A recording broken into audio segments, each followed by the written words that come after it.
There you go. Unbelievable. Okay. See, now this is one of the things that I wish was a quirk that did not exist when it comes to the software that we use. And I guess technically this is opening kickoff. Hi, John, hear you there. It's a busy Wednesday. It's Wall Pass here. Noon Eastern, it's Red Clay. We'll catch up with our friends in Hart County with their start on the boys and girls side. And we'll go over rankings and scores and get you ready for the week. Big upset last night in Gwinnett County. We'll go over that at noon on Red Clay Soccer Report. Now, hi, Wall Pass Wednesday. John, hear you there. Thanks for dropping by as you always do. Morning, Dell. Busy day yesterday and today. So we're going to be going over a bunch of different things. And it is the NWSL having a match week, technically, I guess. A match week.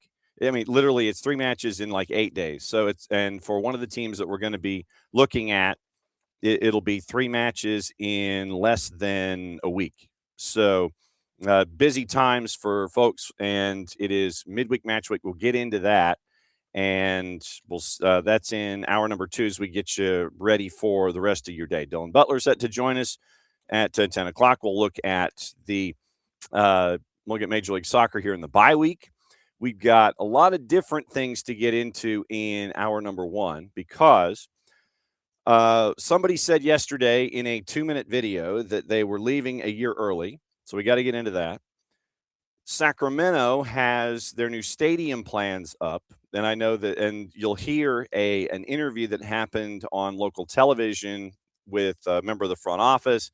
And there was a point that kind of got needled in there, but I think there are other things in play. And obviously for that particular conversation, you kind of wanted to open that door, but you didn't really need to. So we'll get into that. We've got USMNT. They continue their preparations for the 2 matches coming up this weekend and early next week. We'll hear from Christian Roldan and Alex Freeman. Question was asked about each other. And we will let you know about that one coming up here a little bit later on in hour number 1. So there's a lot of different things to get into, plus the news of the day on the other side of the pond, what you might have missed going in, transactions, gossip, rumor, innuendo, and that kind of stuff. So plenty of different things to get into today because, it is a Wall Pass Wednesday, and we'll get into all of that. You've got roster sizes we have to get into and possible player transactions that we have to get into. So and could there be a team transaction in Liga MX? This is where we need to check in with our friend John Arnold and see if this is actually something that's on the table, where right now they don't have promotion relegation. And they decided coming out of the pandemic to kind of cool that. And so now there's a discussion about bringing it back, but it's not on the books at present. And when we go back into this story, we'll see if it's in the books, because I thought it was coming up in a couple of years, just not right now, because they tabled it. And one of the things that has always kind of raised my collective eyebrow when it comes to Liga MX is, okay, so if you stink, you got to pay a fine to stay in the league. And instead of promotion relegation, you got to pay a fine. So instead of investing in yourself, the league is telling you that you got to pay a fine to the league because you stunk so much.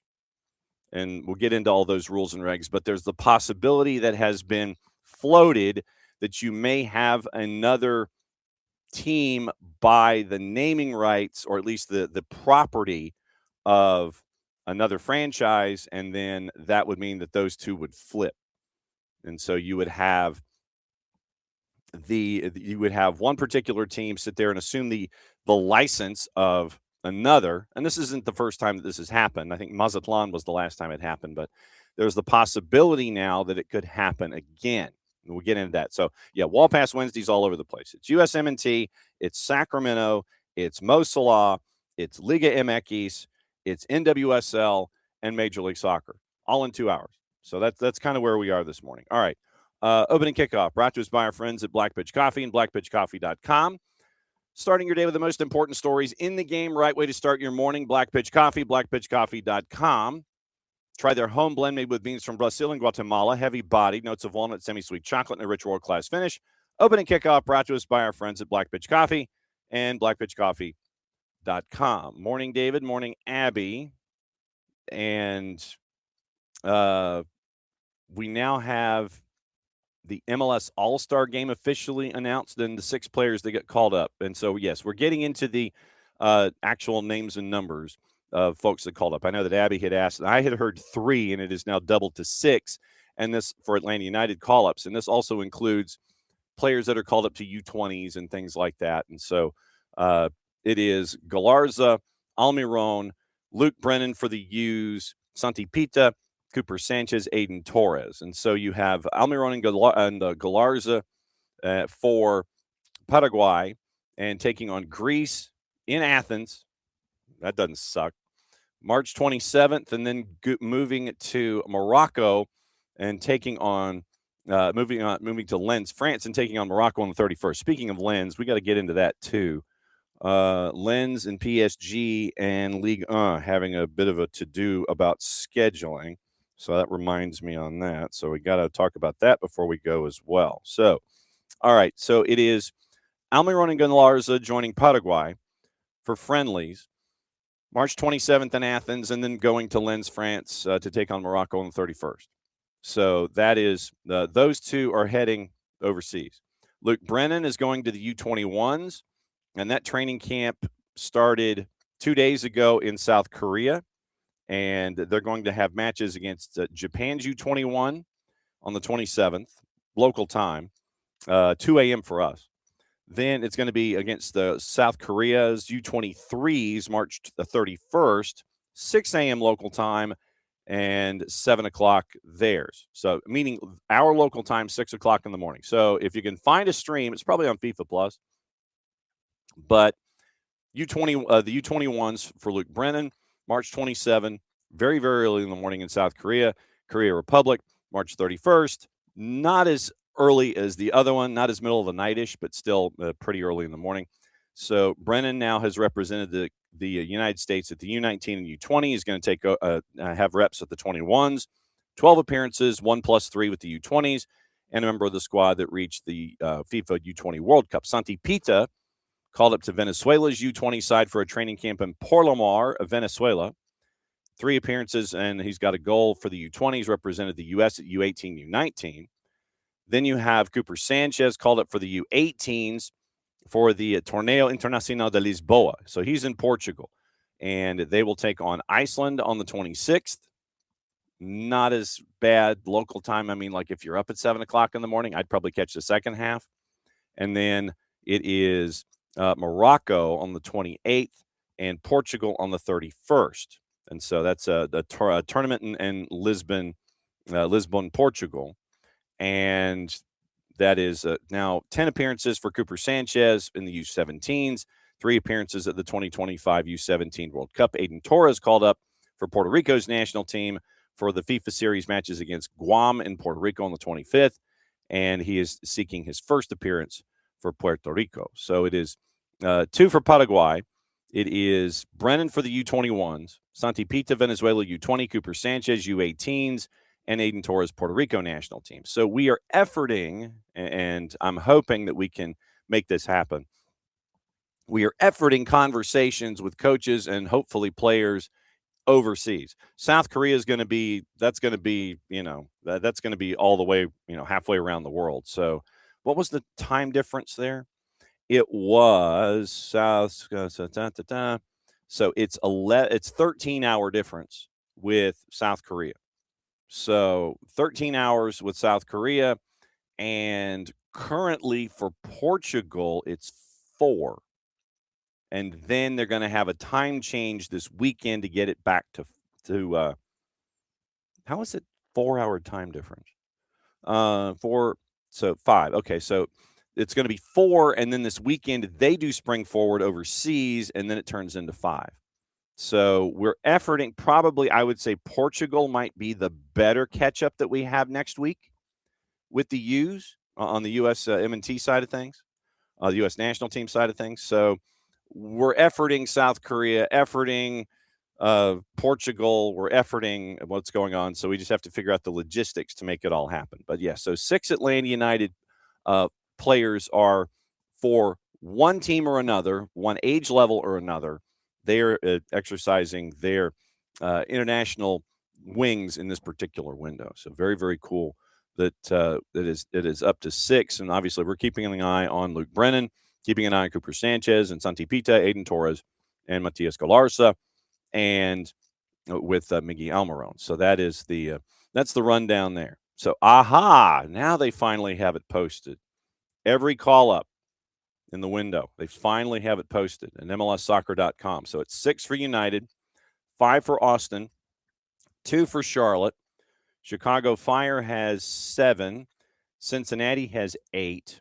And this is, various age levels. So this isn't just like national team call-up, senior national teams. 5 in Colorado. It is 6 in Columbus, 6 in Dallas, 4 in D.C., 1 for the Dynamo, 2 for LAG, 7 in LAFC. Inter Miami had 11, I believe. So, yes, Messi and friends had Messi and 10 of his friends called up. Minnesota United had 4. Montreal had 7. Nashville had 6. The Revs had 7. Red Bulls had 4. NYC with 7. Orlando City, the purple team, had 7. Philly had 6. Portland 4. RSL 3. San Diego had 7. San Jose had 4. Seattle 5. Sporting and St. Louis City each had 1. Toronto had 4. And Vancouver had 7 in the window. So that is that's the rundown of who got called and who's doing what where. So that's your rundown of what you get to kind of keep your eyes on for the entire window. So let's see. The MLS All-Star game has been announced. Landon Donovan's in the TST. Noah Cobb got called up for the 21s. Colton Swan gets called up from Charleston for the U20s, playing friendlies in Argentina. So let's see if those friendlies were in Argentina or not. Were those friendlies in Argentina? Let's check, because they are all over the place when it comes to the U's. And let me find out. Like I said, us trying to track down stuff in South Korea and Portugal was going to be interesting. So, all right. So, U.S. Soccer national teams, as we go here, click on it, John. That would give it to you. So, let's see. USMNT home. So, youth, I think, technically would be a 20. So, U19s and U20s. Hang on. So, sitting here and trying to scan it. U19s are in Spain for theirs. U20 championship, U19 takes on Wales on March 28th. And they're preparing for the CONCACAF U20 championship, serving as qualification for the 27 World Cup in Azerbaijan and Uzbekistan. And they are preparing the largest stadium in the country, in Uzbekistan, in Tashkent.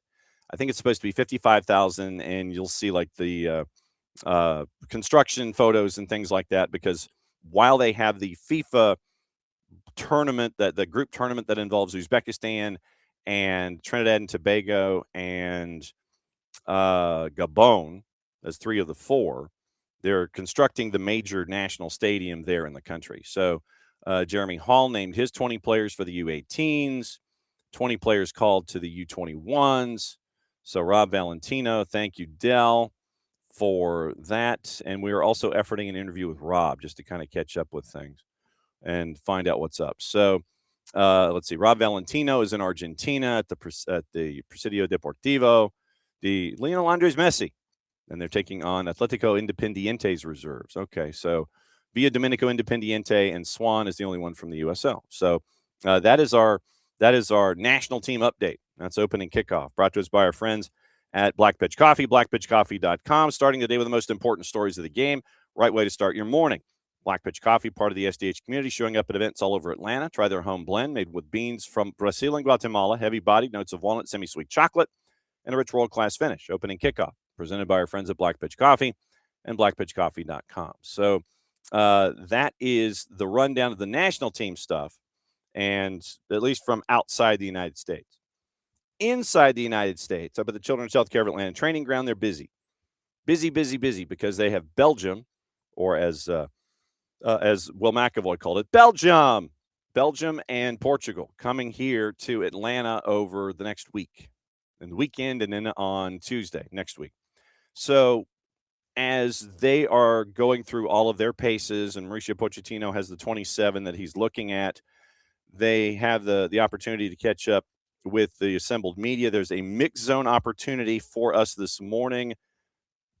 I believe it's going on right now, or it just ended about 5 minutes ago. And then after practice, there's going to be another availability, and that should be posted, and we will see if we can catch up with that tomorrow. I thought I wrote down who was in the mix zone, but it was mentioned, and I don't have it written. But anyway, Alex Freeman, Christian Roldan, they got to answer questions from the assembled media yesterday. And a really interesting question that was posed was, what have each one of them learned from the other? From observing, from conversations, all those kinds of things. And so it was an interesting question posed to kind of have each one of them look at the other. So here's your answer. Christian Roldan is first. Alex Freeman is second, courtesy of our friends at U.S. Soccer and Baritone. What do they see in the other? And what's it been like to kind of compare notes with one another when it comes to seeing them out there with the national team? Yeah, I think the first moment I saw Alex, I saw a lot of potential, and so being able to tap into that potential is something that I've seen Alex do over the course of 10 months. It obviously warranted a huge move to Villarreal. So for me, just his ability to tap into his potential, his athleticism allows him to play different parts of the field, but also his ability to play, right, to have the ball at his feet. I think that is such an underrated part of his game.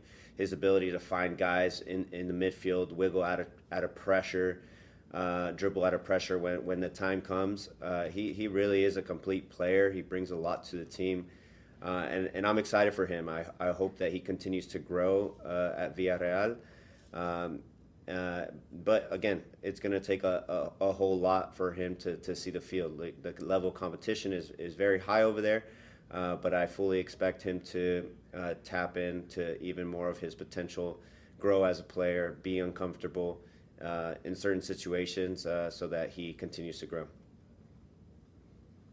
Yeah, and for me, Christian's been kind of that guy that I can talk to, right? I feel like when you go to one of the leaders on the team, I think one of the first names I think of is Christian Roldan, right? And I feel like, knowing that he's a leader and just knowing that he's been great in MLS, right? Especially when I was first in the academy and first going into the first team and trying to fit in. Christian Roldan was kind of that guy you kind of knew, when you thought of MLS vets and MLS players that, were always consistently performing, right? And just, again, to now experience that with him as a teammate, I think it's something that, I'm grateful for, and I think it's cool to see that leadership, firsthand, right in front of you. So, and I've been talking to Christian off the field. He's a great person, and sadly in MLS we did not get to play against each other. But I think overall, I think it's good that I'm able to play with him now and just experience that kind of thing, growing up and watching him. So, yeah. Alex Freeman and Christian Roldan at the assembled media yesterday and what they've seen in each other. Remember, this is final auditions. Barring somebody coming in from lane 8 or someone that was not in camp, this is what you're staring at. Once again, remember, no Serginho Dest, no Tyler Adams, and no Haji Wright because of injuries. Diego Luna had missed the first handful of matches this year with the knee injury, 19 minutes of action for RSL last weekend. And remember, last year, Diego Luna had played in 17 of 18 in 2025. And so Mauricio Pochettino was asked about it, and he said that they're in complete contact with RSL's coaching staff, performance, and medical. Information that we have is he struggled a little bit to get into form, end quote. Also, Alex Zendejas, who scored in the 2-0 win over Japan back in September, goal and assist in his last 3 matches for Club America, coming back from injury. Pochettino was asked about him and just in general, and he goes, everyone is saying that maybe this is the last opportunity, but it's not closed. It's still open, not the final roster. Gio Reyna specifically, they said they need to assess because November to March is a long, long period. Still need to assess Zendejas. Pochettino says that he knows him very well. I know he can adapt, dynamic of the group. I know very well how he can work. And then Noah Kai Banks, not on the list after saying he wanted to leave the door open for the German national team.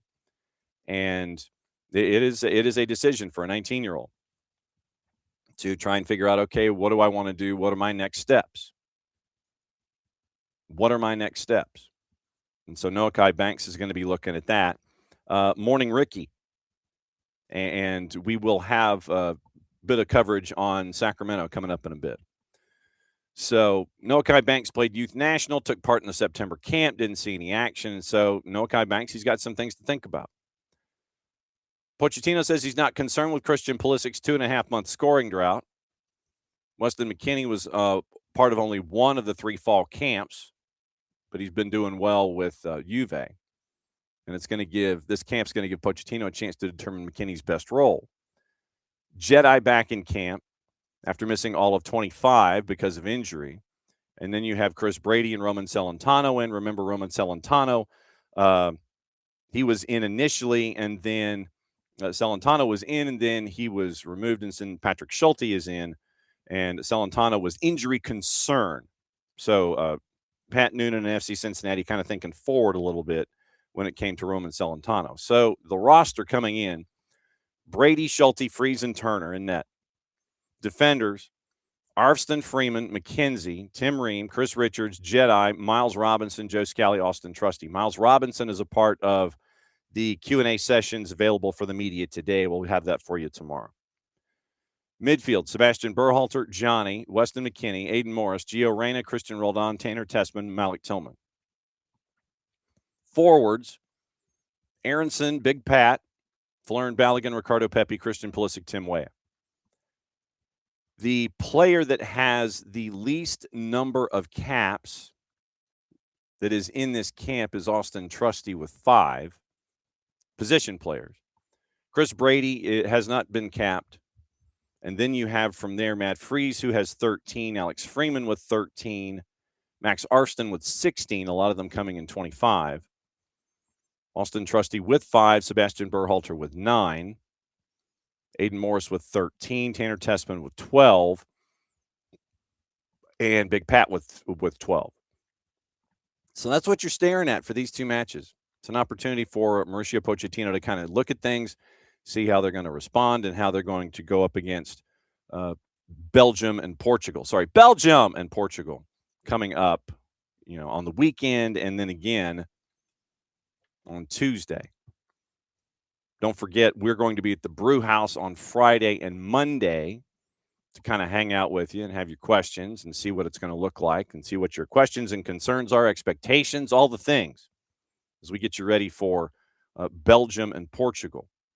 And so we'll have an eye on those, and we'll let you know what's going on with all of them peoples as we go here, and we let you know what's going on. So I just wanted to check the juice boxes quickly just to kind of let you know what we are staring at with the U.S. The U.S. right now hadn't budged a whole lot.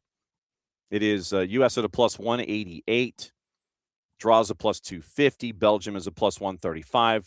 And remember, no Leandro Trossard for Belgium because of injury there. So no Trossard to be on the receiving end of interaction from Kevin De Bruyne. So no Trossard to have to think about for the matchup on the weekend. So that's kind of like your daily update involving the USMNT as they get ready for anything and everything. Yes, sidebar. We will be there covering them. And we will be there. I believe it's going to be me and Maddie and Sophia. We will be in the building on Saturday and Tuesday. So we will have as full a coverage as we can for all of the activity that is going to be happening on Saturday and Tuesday. So yeah, we will be in the building doing our coverage, and we'll have just set your notifications for everything that is on socials. If you haven't already, make sure that you're lined up for our notifications. When something goes live, you'll know about it, whether it's before the whistle, whether it's just normal coverage, written word, hi, we're here, those kinds of things. You set your notifications, and we'll be in the building. And if we're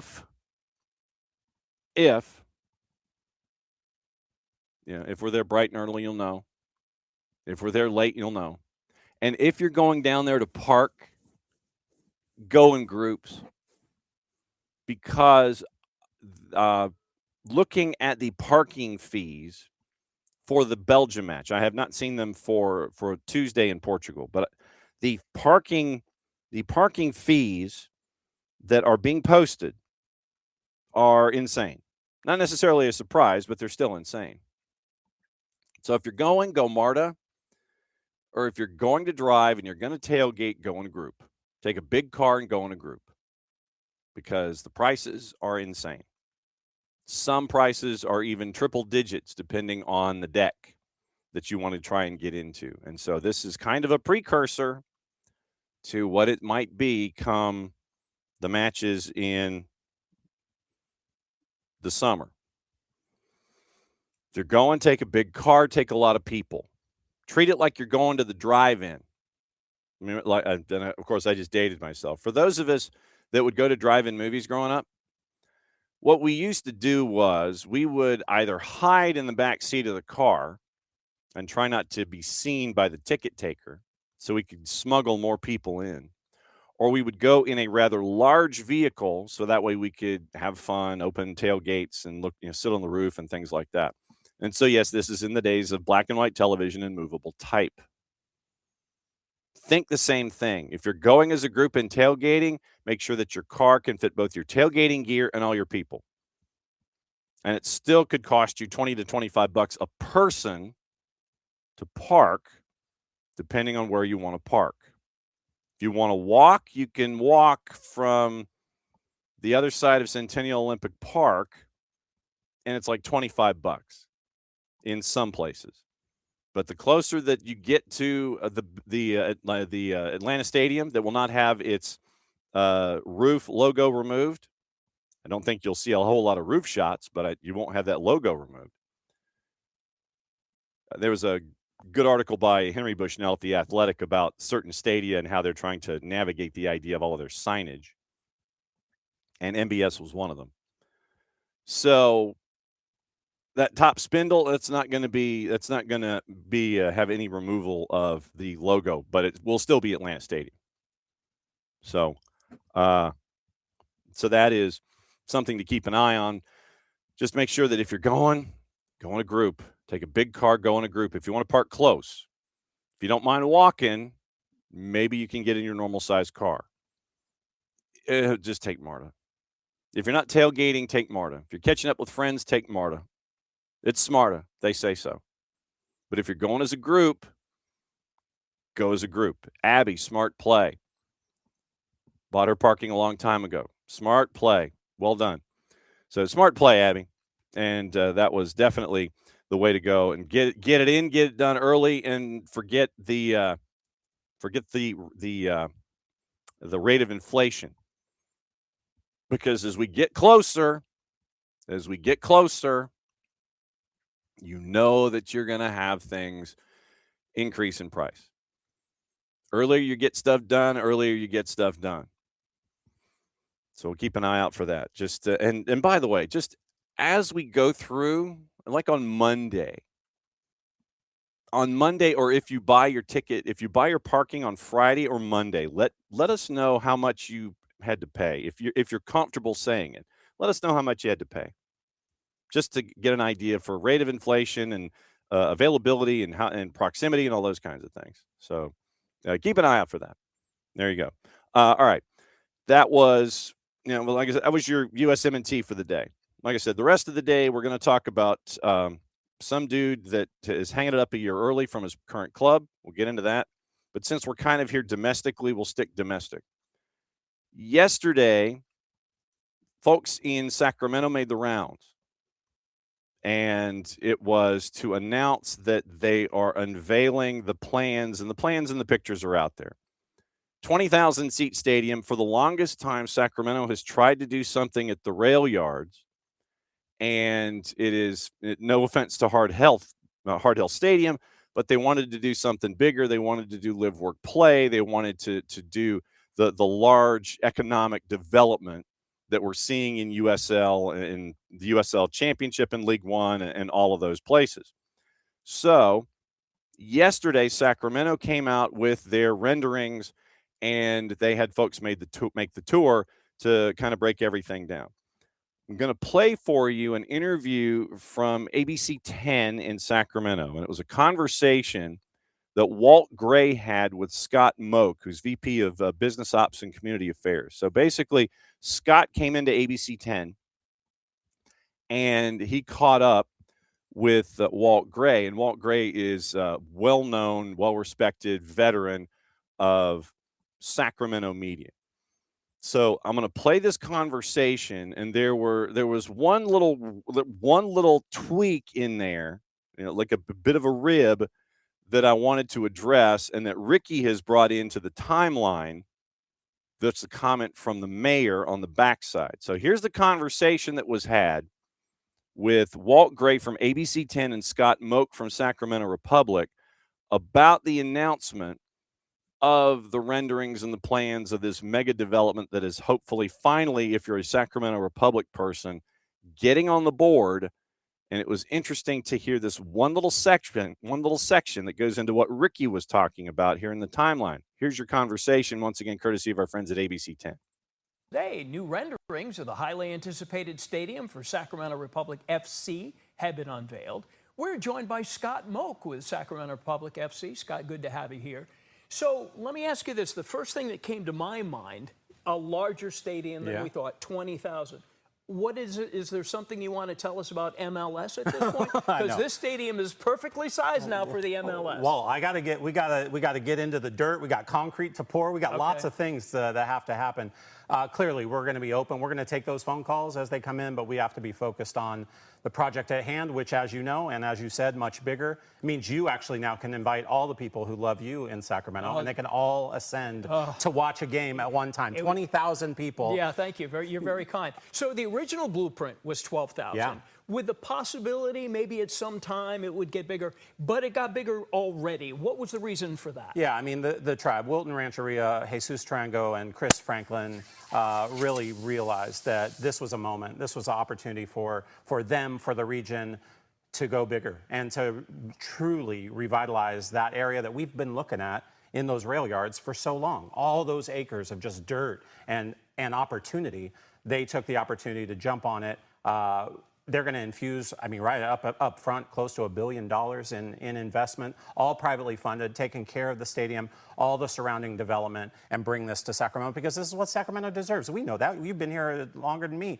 This is what this city has wanted and deserves. So I think the private funding thing is a real big nice deal. ring to a lot of people's ears. So it can hold 20,000 for soccer. It can go to 27,000 That's right. For concerts. What would you envision besides soccer and concerts that the facility will be used for? Yeah, I mean, we want to be ready for anything. A football championship, a soccer championship, NCAA soccer championship calls up. We're going to take that call as well. So we want it to be ready and agile for all of those opportunities that come up. We're obviously entering in World Cup zone here pretty quick with soccer. We know that there's opportunities that came with that. We weren't ready. The region didn't really have what we needed to make us a destination there. Well, that's different nowadays. So, and when this stadium ultimately is built, it will change that discussion. So let's say it's United Soccer League for a couple of years in this particular stadium. I've often described the Republic games as a beer blast that also includes soccer. There you go. The whole vibe is a lot of fun. It is. And will that stadium work for if it's just USL for a while? You bet. Yeah, we're ready to do that. We know the fans are already there. They're ready to come and continue to cheer, continue to drink a little beer, like you said. I think when a lot of people experience the Republic for the first time, I think they're just overwhelmed with this is such a fun time. I had no idea. It is. We hear that over and over and over. So now the fact that we're going to be in a place that looks like this, that has all the amenities, premium, of course. There's going to be amazing suites and premium spaces and pitch side opportunities for people to come and sit. Yeah, we call pitch side, grass side, field side. I don't know. We got to work on that. We understand the slippage since you're the public address announcer for the Kings, so it all works the same.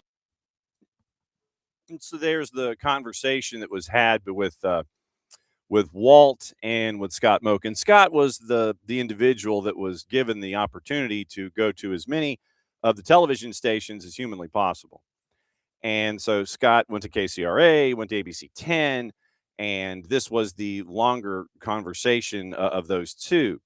Now, Kevin McCarty, the mayor of Sacramento, came out with a statement saying that the Sacramento Republic FC Stadium centerpiece of the rail yards boosts our economic growth. First and foremost, the fact that it's all private dollars. I think that's big, to where you're not on the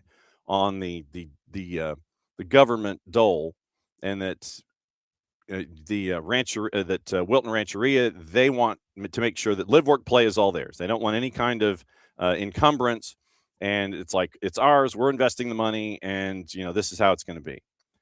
So then Mayor McCarty goes, beyond that, the stadium brings more life and more fun to Sacramento and our core. The city is very excited to welcome the larger stadium, allowing more fans to see a professional soccer game in person. We also know that an MLS opportunity is on the horizon. Okay, so if he feels that they're already on the horizon, there are a couple of things to stare at here. First and foremost, would the folks from Wilton Rancheria, would they expand from 20,000? We'll go over the numbers in a bit. You know how I feel about 20,000. I think that for USL, I think that that's probably a solid number. For Major League Soccer, I think that you're selling yourself short. And once again, this is not to be any kind of a slight toward USL Championship, USL Premier, however you want to phrase top division, the top division that's coming that would institute pro rail, all of those things. So when you look at the conversation, the conversation dug in at ABC 10 off the top. You heard the discussion about Major League Soccer with Scott, and Scott deflected it really well with Walt Gray. Question was raised once again when he went over to Channel 3 about Major League Soccer. So the question is, when you look at expansion fees, the expansion fee for San Diego FC, and I want to get this right, so the folks in Sacramento kind of know what they're chasing here. So the San Diego FC expansion fee, when they were brought in, was $500 million. $500 million in an expansion fee. Would the current administration at Wilton Rancheria, in addition to wanting to drop $1 billion on this particular element of Sacramento, will the Wilton Rancheria, the tribe of the Miwok of Northern California, the Eastern Miwok, would they want to put in at least $500 million more to try and get into Major League Soccer? Considering what has been going on involving, we thought we had it, we didn't, then all of the discussions with expansion fees, and then notes, and then, okay, what if we send you, what if we send you this, and then, okay, what about the follow-up, and then it's not sent. So Kevin Nagel, remember, was the managing partner when all of this started, and then, okay, hey, how about this fee, and then how about this, and how about this, and then when it came to going down the line. They couldn't get the rail yards figured out. Wilton Rancheria now is the majority owner. Kevin Nagel's the managing partner. And if Wilton Rancheria is going to be putting forth $1 billion for this live, work, play rail yards project at 20,000 seats for soccer, 27 for other events, would they be in a position for a $750 million expansion fee? Just as a number, just to kind of spitball an idea. Would the Miwok, would Wilton Rancheria be interested? Would they have the financials to do something like that?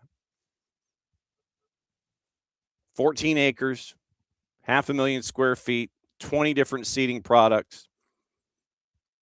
Jesus Tarango, chairman of Wilton Rancheria, as a tribe of firsts, we're proud to deliver a 20,000-plus seat soccer-first stadium, largest professional sports and entertainment venue in the region, home where community comes together and our collective future takes shape.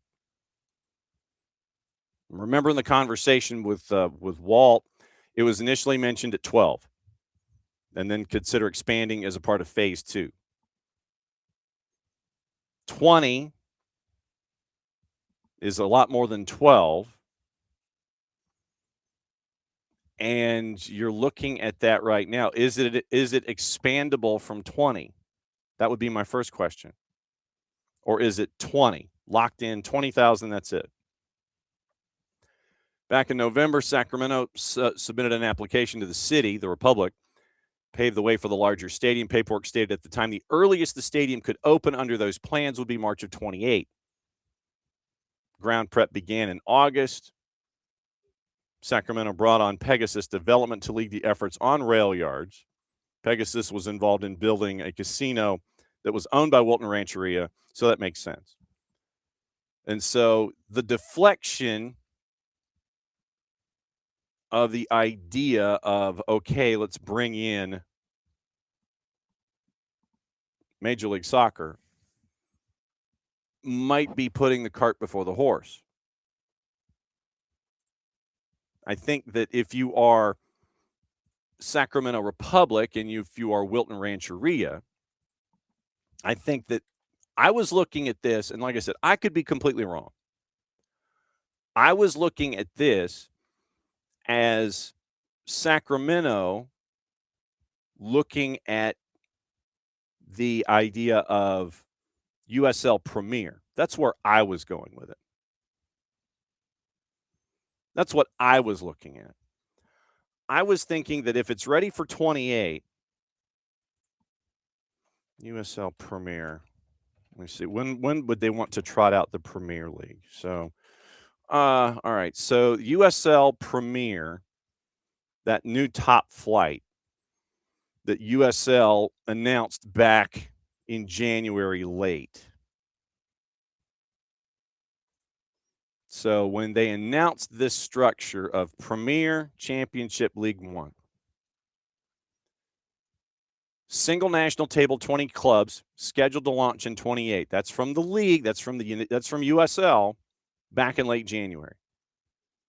So if the earliest that the rail yards project could come online would be 28, and USL Premier is supposed to come online in 28, then that's where I was going with this idea. I was not, because of the amount of times that Sacramento Republic had tried to connect with Major League Soccer, and for whatever reason, financially and timing and all that stuff, it never came to work out.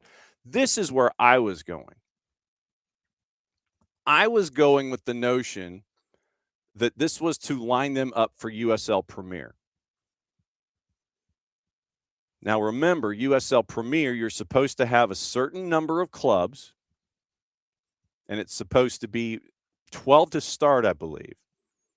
It's either 12 or 14. You're supposed to have the eventual goal of 20, but it's 12 to 14 is where you're supposed to start when it comes to Division I sanctioning. This is where I was thinking they were going. I thought that this was to set them up for USL Premier. Everyone in town's talking MLS, MLS, MLS. But if Wilton Rancheria is investing $1 billion in the project, to create a 20,000 seat stadium and then 27 for entertainment and so on. I was under the impression that this was where they were going with this, was USL Premier, because it's $1 billion already that you're footing on the deal. And that if you were looking in that direction to have something online by 28, then to me, I thought that they would be looking at this, meaning USL Premier, and being one of those franchises there, considering to get into Major League Soccer would probably cost them at minimum $750 million. Does Wilton Rancheria have that? Do they want to spend that kind of money in addition to the $1 billion that they're putting into the project at the rail yards? Or do you want to be a fish in a pond, or do you want to be one of the big fishes in a new pond? And I thought that this was where this was steering. You announce the stadium project at the rail yards finally. You get to 20,000. You've cleared the Division I sanction, the Division I guideline for capacity. And you turn yourself into one of the big dogs, first in the door, maybe, for USL Premier. I thought this was where they were going with this. All of the discussion about Major League Soccer, and all the swings and misses that had happened previously. The swings and misses by the anchors and reporters in Sacramento seems to have been ignored, and they're just like, hey, what about Major League Soccer? I specifically thought that this was where they were heading, was USL Premier, and being one of the first mentions in USL Premier. This is where I thought they were going with this.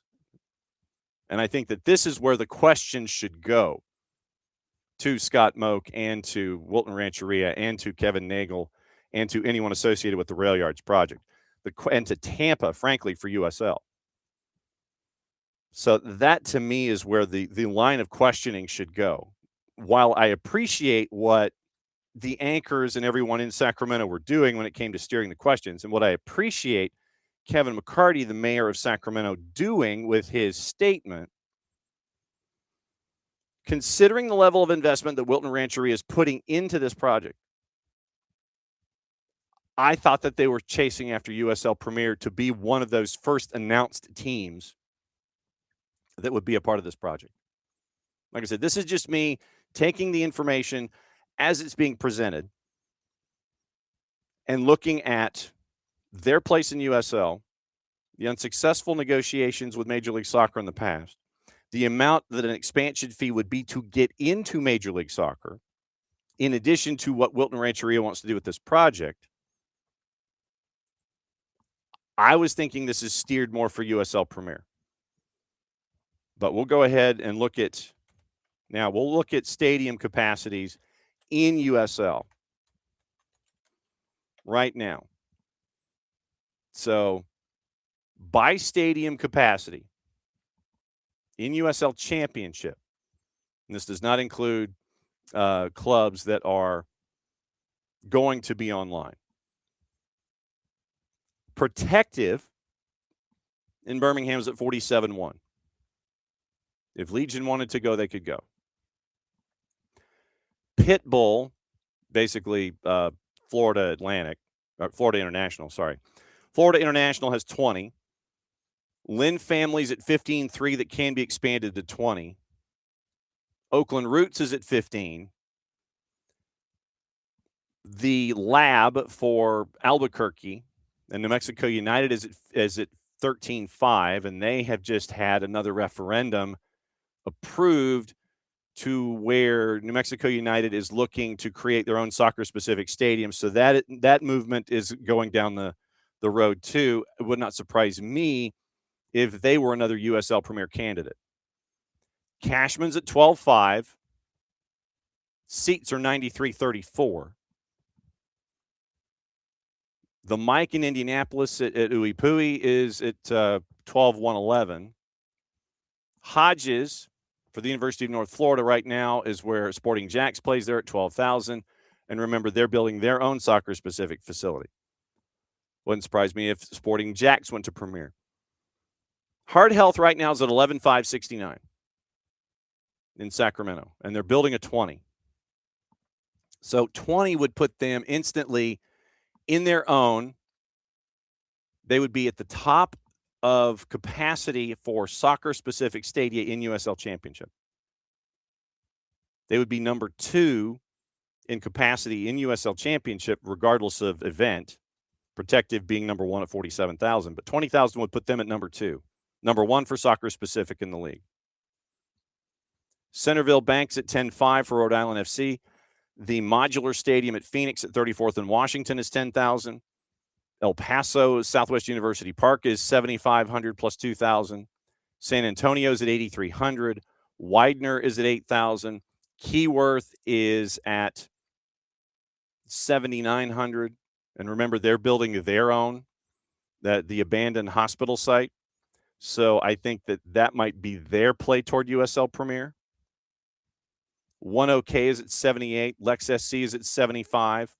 Wouldn't surprise me with all the investment in infrastructure if Lex SC tried to go to Premier, but they would have to expand their stadium. And I believe it is a modular where it is fairly easy to replicate.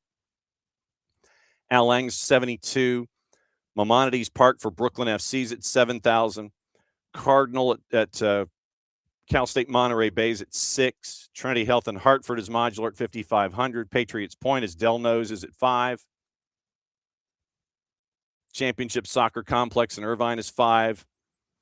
Sure. And Segra in Leesburg is at 5. So Ricky poses the question, but honestly, I think that it would be if they were interested. And Miami is building their own down at Homestead. So the ones that would make sense to go to Premier, in addition to the clubs that are coming into the league. So who is coming into the league in the near future? And Ricky, I've bookmarked your point. Coming into the league, Dallas, Milwaukee, Reno, Santa Barbara, Iowa, and OKC. So OKC is building their own barn. Atletico Dallas can pretty much play anywhere. I think they're headed to Premier. Milwaukee's coming in, Reno's coming back, Santa Barbara, fall started, and it looks like they're starting next year, we think. So you've got to get to 12 to 14 before you get the waiver, and you're eventually trying to head to 20. I think they might start at 10 to try to get to 12 or 14, but then there is a waiver that U.S. Soccer will give you for Division I sanctioning. Hey, if you start at this number and then you're on your way to this number, then we'll conditionally okay your sanction. So, and then you look at the capacities, I would say that Dallas would be up there in that number. And what we might do is look at when Dylan joins us. I want to talk expansion with Dylan. I know that he doesn't know that we're going to do that, but I want to talk expansion with Dylan to kind of walk through this idea. So MLS expansion. All right. So MLS expansion plans. So if we were to, once again, extrapolate how it goes. So January 25, it was, 30. You're looking at 30. And so what is an MLS expansion team? Well, it's somebody that's new. Hello. So you're at 30. Do you go to 32? And then if you go to 32, question was, according to Don Garber in 25, will there be more franchises? Answer, yes. Ahead of the 24 All-Star game, Don Garber said, quote, if there's a good market for us to expand in, if that market makes sense, if we have the right owner and the right stadium plan, I think like any league, we will consider strongly expanding beyond the 30 teams that we have now. That's what he said at the 2024 All-Star game. Expansion fee for any new teams would exceed 500. Mentioned Indianapolis as a potential candidate for expansion. Once again, this is back in like 24th, the All-Star game. Folks in Indiana are bullish. Expanded by about 20 teams over the last 25 years, so we understand how to manage the process. And so he mentioned Indy back in 24. Like I said, the only other market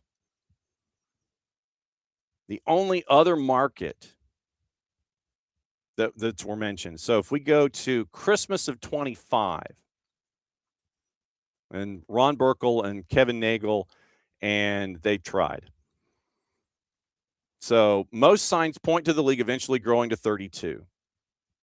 Assuming it does, so then you're looking at 2 spots available.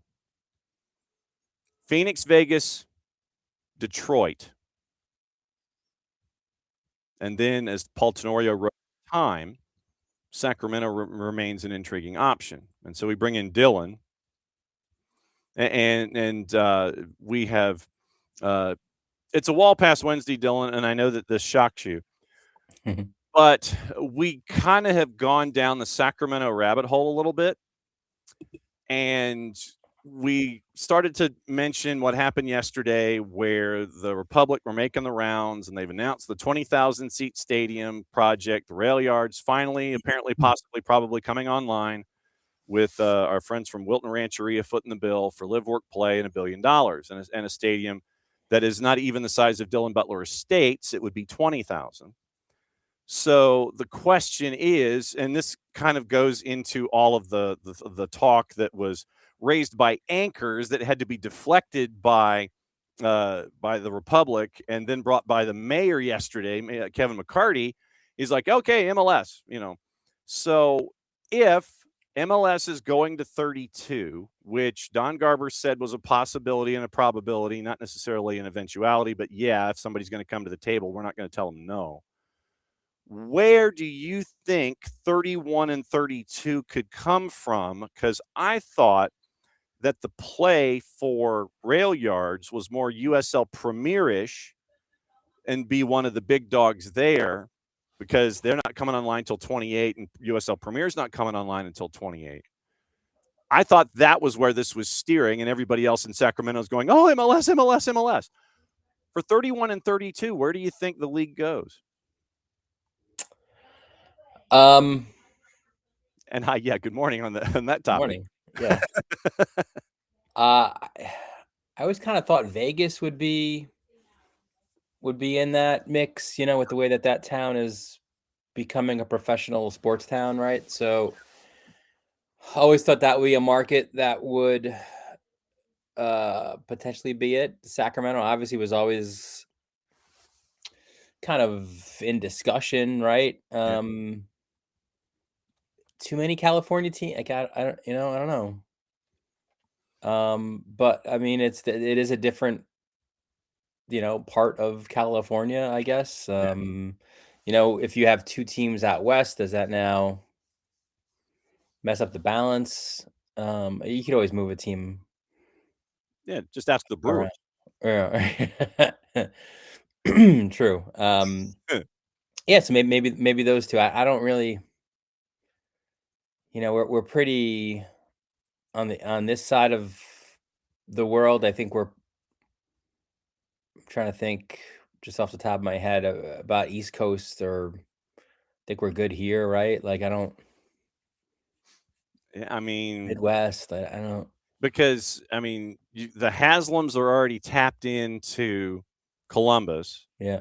And if they do anything in Cleveland, my guess is it would be NWSL, which has been chased, and they just added MLS Next Pro in Cleveland, technically a couple weeks ago. So we were looking at TV market, and you're going, you're pretty much covered top 40, if not top 50 TV market, short of a quad market in Pennsylvania.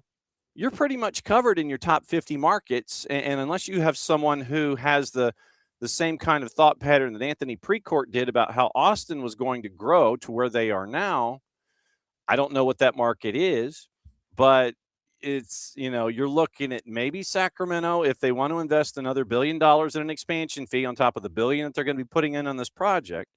You're looking at Phoenix, maybe, if they want to go down that road. Vegas and Detroit. Those are the only places I can think Detroit, of. for sure. Well, and, Detroit, that would be, you continue to build downtown. So for me, it would be some combination of Detroit, Phoenix, Vegas, Sacramento, and then you're looking at, okay, where are you going to put the stadium? Are you going to play it Ford? Is Ford wide enough for that to happen? Are you going to build soccer specific? Phoenix, like I said, they play at 34th in Washington right now. It's modular, and they play at like 2:00 in the morning in the middle of summer. You've got to be climate controlled, I guess, if you're in Phoenix. You've got to be soccer specific, I would imagine, unless you're going to play at Chase to start things out while you're building.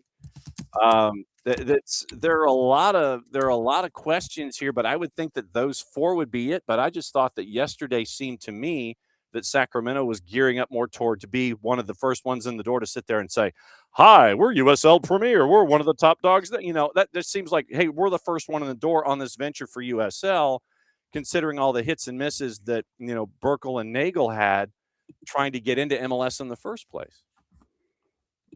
Yeah, no, I mean, it's definitely something to kind of,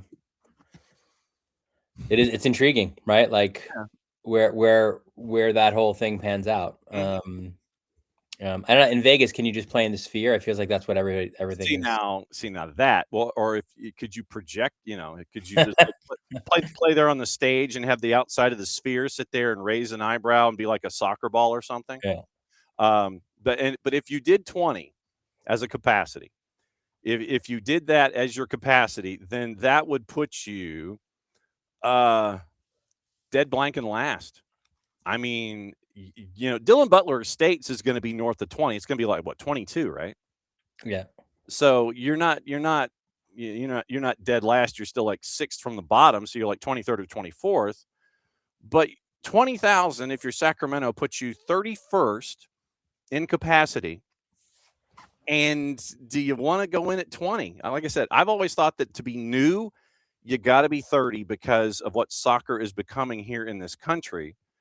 And I just, I appreciate the enthusiasm of folks in Sacramento about saying MLS, MLS, MLS, but I just think that I thought they were going in another direction with Stadium in 28, MLS, USL Premier in 28. I thought that sounded like where they were headed with this, and not everybody sitting there going, "Ooh, shiny object, MLS, MLS, MLS," not knowing that it's going to be another $750 million probably to get in the door after San Diego paid $500. Yeah, there's that too. Right? I mean, I don't have it laying around. I don't know who does. And so you're literally looking at basically a $2 billion investment in infrastructure and rights fees and expansion fees and buildings before even becoming Team 31. Yeah, before a player is even signed. And then you got to sign the players, and then you got to figure out what your roster is going to look like. And are you going to try to bring in, Mbappe or Bellingham or Bellingham or whomever to be that marquee dude? Yeah. And they're going to have to overpay to bring in talent in Sacramento, no offense. But if you want to bring in a big dog, unless he's Cascadia tried and true, you're going to have to overpay to bring in a big name to be Sacramento, to BE, big letters, to be Sacramento. So, I mean, it was cool that Sacramento wanted to do what they want to do, finally.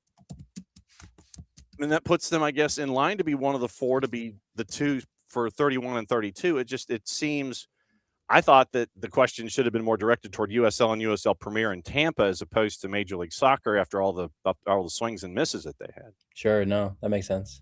So anyway, that was where we were this morning. Before we actually get into MLS, Mo Salah, I have to ask you about that. Being the Premier League person that you are, Mo Salah decides he's going to tear up his contract a year early. I'm walking away from all this money, and I'm leaving Liverpool at the end of this season, so they have the opportunity to give a runway for a send-off. What did you think? I'm not surprised. I think you kind of saw this as a possibility when he was left off the team early in the season, and there was a tension, and he's training on the side, and then he's welcomed back, but I think that was the that was kind of the beginning, I think, of the end of this. And now to me, I mean, look, his legacy is what it is, and he is a club legend there, and what he has done for Liverpool has been outstanding. But now the question, right, is where does he go next? Uh-huh. And I think there's really two landing spots here. It's two leagues that do compete for players, right? Major League Soccer and the Saudi League. Yeah. I think the Saudi League certainly, for various reasons, could could certainly spend more. I'm thinking just a bit. But it is, there's always also, once those rumors started at the beginning, there was talk of San Diego, right? And that possibility, and so that's to me what is intriguing here. Because I believe that Sir Mohammed Mansour and Mo Salah, they have a relationship. They know each other. They're buds. So if you swung and missed on Chucky Lozano, and then the question is, and I don't know how much of a give back this is going to be, but considering how San Diego FC has been built, and it is looking and building through the spine and looking for players that aren't going to break the bank, and then you sit there and then you make a key pickup in an Anders Dreyer. Obviously, if Sir Mohammed wants to come down to the pitch and tell Mikey, hey, we're bringing in Mo Salah, you got to make it work, even though it might not go with the chemistry that you've built. Yeah. Yes. The owner says, hey man, I want to bring him in. Yeah, but I mean, I think too, I think you could still have that that ethos, right? And still give yourself that chance to get that guy. Like you could still be that club, but now you could be that club with Mo Salah on your team, right? But to me, that I think what makes it really interesting, and it's not just like, because I think people right away are thinking, oh, it's a layup, Saudi League. He'll go there and make $10 trillion. But when you think of it's a World Cup year, you think of potential landing spots, and it always used to just be the talk of Los Angeles, New York, and now obviously Miami. But San Diego's pretty intriguing as well, right? Like, so you could just picture that sort of recruiting trip, if you will. That's a prospect that I think is, and as you said, the history between the two of them, I think all of that, I think, put together, are they the underdog maybe in this? Probably still, yes, but I don't know. I think that they're in the, to me at least, they're in the conversation. They should be in the conversation. Okay, so then if they are in the conversation, Chicago probably could be in the conversation because you're building a new barn. You've tried to court players in the past, including a Robert Lewandowski. I think that you're building Dylan Butler Estates. I mean, if you're City Football Group and you're bringing in somebody to usher in a new barn, and you haven't quite gotten to Pep Guardiola yet, do you sit there and kick the tires on something like that? Do you bring Mo Salah in to be a part of City Football Group's pyramid? Hey, we got a new building, and hey, look, we got Mo Salah. I mean, is that even make any sense at all? I think it does go to that previous relationship. Like, I think those other, it's almost it's almost like cold calls for those two other teams, right? Hello, is Mr. Salah there? Maybe is Mr. Salah there? Meanwhile, San Diego's got the text exchange going already. Yeah, so I could see that. That'd be kind of cool, actually. It's like you dial them up, and it's like, who is this? What number is this? What is this? A 2-1 what area code? It's like, it comes up as potential spam. Yes. So you have something like that show up. So I mean, you have owners in a couple of different markets. The big markets, obviously, they could sit there and chase, and then the 150. I think you're probably right. The 150 trillion that could be offered and made in Saudi Arabia, they're not going to give up on that. The PIF will want to turn him into an ambassador and so on and so forth. So I am intrigued. And then if we were to ask the Premier League person in you about Mo Salah and his legacy, what do you think it would be? I think he's right up there with, he's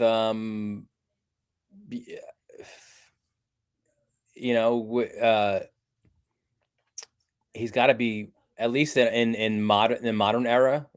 He's got to be like Mount Rushmore for Liverpool, right? Yeah, I would think so. Stevie Gerrard, Mo Salah.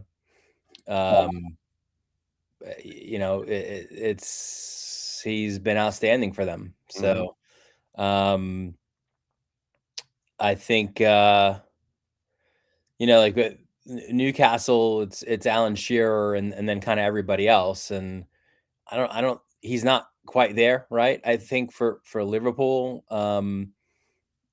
But again, among maybe players of the last 20, 30 years, yeah, he's among the best. Like he's been outstanding, super fun to watch. As long as he's not, as long as he's not playing against Newcastle. Yeah. I figured that was where you were going. Yeah. Antoine Griezmann has made the social medias, and he's done the quick little videos. He has held up the jersey in the Central Florida Heat. He has done the picture. And when I mean by the picture, it is always the one where you're at the table, there's papers underneath you, your pen is elevated, it is not touching those papers. So we don't know if he has actually signed that piece of paper that might be a contract underneath him. And he's smiling at the camera holding the pen. So we don't know if this was a finished act or if he was just posing, and we're waiting until June or July. But Griezmann to the purple team, what did you think about that one? I think Griezmann's always, he's made no bones about wanting to play here. And also just generally loving, like he loves American sports. Like he's a dude who's, he's going to be courtside at NBA games and like rubbing shoulder. Like he's all about it. Like, could you see like Spike Lee or something coming to Orlando for the Knicks and the Magic, and oh my goodness, and Griezmann and Spike Lee hanging out with each other, and Spike Lee looking at him going, "Who are you, dude?" I am a Knick fan, but oh my god, I can't with Spike Lee. I just. As a Ranger fan, we have Dancing Larry, he's right up there as like cringiest mascot along with Spike Lee. What about the fireman for the Jets? Oh, he's right there too. Okay, just checking. Put them all in the same barge and send them to a destination unknown somewhere out that way. Oh. So you figured Griezmann was going to be over here at some point, and it's Orlando that has an interim coach and has started off the season not well. Quoting the Night of the Round Table in Indiana Has he chosen poorly? It's an interesting situation that Griezmann is now stepping into in July, and you don't know how bad it's going to be when he steps in, and you wonder how much weight he's going to have possibly in the process if things continue not to go well as they search for a new head coach. It's just a bunch of interesting dynamics in play with Griezmann in Middleton. Yeah, you would certainly in an ideal world, I think you would not have as many questions, right? Like when you're someone of Griezmann's status coming over, or really any player, like you have a bunch of, hey, where am I living? Who, what's my team? Who are my teammates? Like, what's it like like, you don't need additional questions, like who will the manager be? Like when we do get the manager, what's the style we're going to play? Like, can we get more, like, are we going to be better? So, it's additional questions you don't want to have to answer, but for sure, it's another guy coming out. It's another intriguing, like we've seen different levels of these players of Griezmann's ilk come over, and some have been hits or big hits, and some have, with baseball starting today, right? Like some have been, I don't know, seeing eye singles, and some have been home runs, and some have been traffic cones. 100%. So,